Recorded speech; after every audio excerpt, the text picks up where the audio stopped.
Let's not just talk about our own podcast. All right, then that would be, some would say, solipsistic. Yes, they would. I only learnt that word last year. I really did, only learnt it last year. Other people would say, what do you mean by that? I learnt that word when I was 42. Did you? Yeah. It's one of the 42 years without knowing what it meant. It's one of those words that I keep on having to relearn because it comes up a lot in books. And then you have comes up a lot in criticism of me. Concerning yourself, that's what, just being obsessed with yourself, that's what it means. Yeah, it's really unfair to say that about me.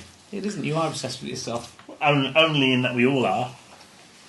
Not everyone writes a blog and does a podcast. Yeah, but my blog is about... With their left-wing... What's on the telly? Are you sponsored by Labour, Andrew? Yeah, I am. Yeah. Because Labour are really left-wing, aren't they? They are. They're so left-wing, Labour. And so imagine how left-wing I would have to be sponsored by Labour. Kind of left-wing. And you were scared, weren't you, this week, Andrew? Because it's podcast 13 and you didn't want to call it. Scared is probably you were terrified. A little bit over the top. Because it's like, and you said, and I said, what should we call it? Because I was writing on my computer, what on my version, because we're doing 2. And I said, what number is it, 12 or 13? And then you said, can we put 14 down? Because you didn't want to put 13 down. Because you were scared of the number 13. Only because my mum taught me to be superstitious. As we were growing up, your mum is a fucking idiot.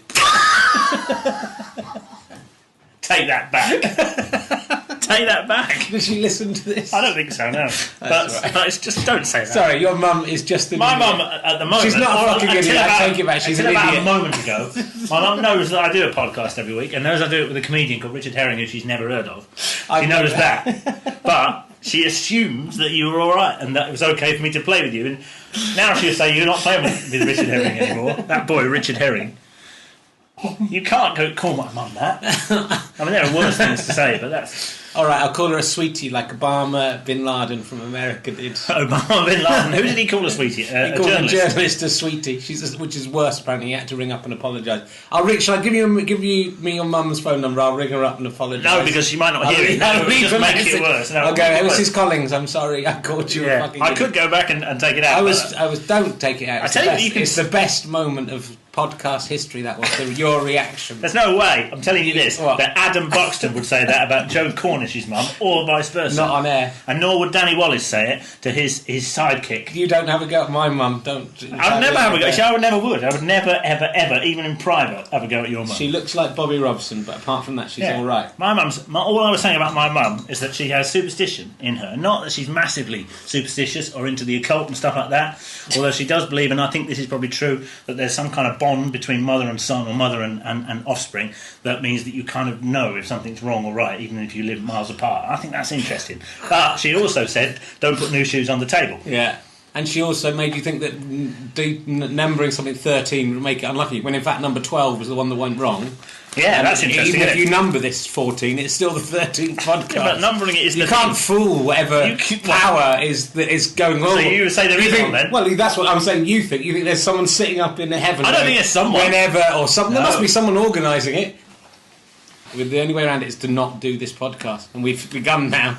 Yeah, we have. I've made you angry. You'd be ashamed to waste these 6 minutes. I'll take back what I said about your mother. It was a kind of joke. It was obviously a kind of joke. The humorous. I don't know your mum. She might be an idiot. She's might really be all right. not. She might be all right. No, she's really. But I think she's being concerned about thinking there's a bond between mother and son. That's ridiculous. No, no. I like this idea that she feels that because certainly her sons moved away out of the town that they were born in ungratefully in the same year, 1983. She effectively lost her sons, geographically speaking, because I went to college when I was 18 in London, and my brother went into the army aged 16, and so in one fell swoop, both of her sons that she suckled and raised had gone, but she felt that there was a bond. Was she suckling when you left? She didn't suckle actually when I was little, if you really want to know. Okay. Which is a real shame. That's why I got asthma. Do you think you're and is that another one of the superstitions? No, that's medical fact. Do you think your mother will have felt that your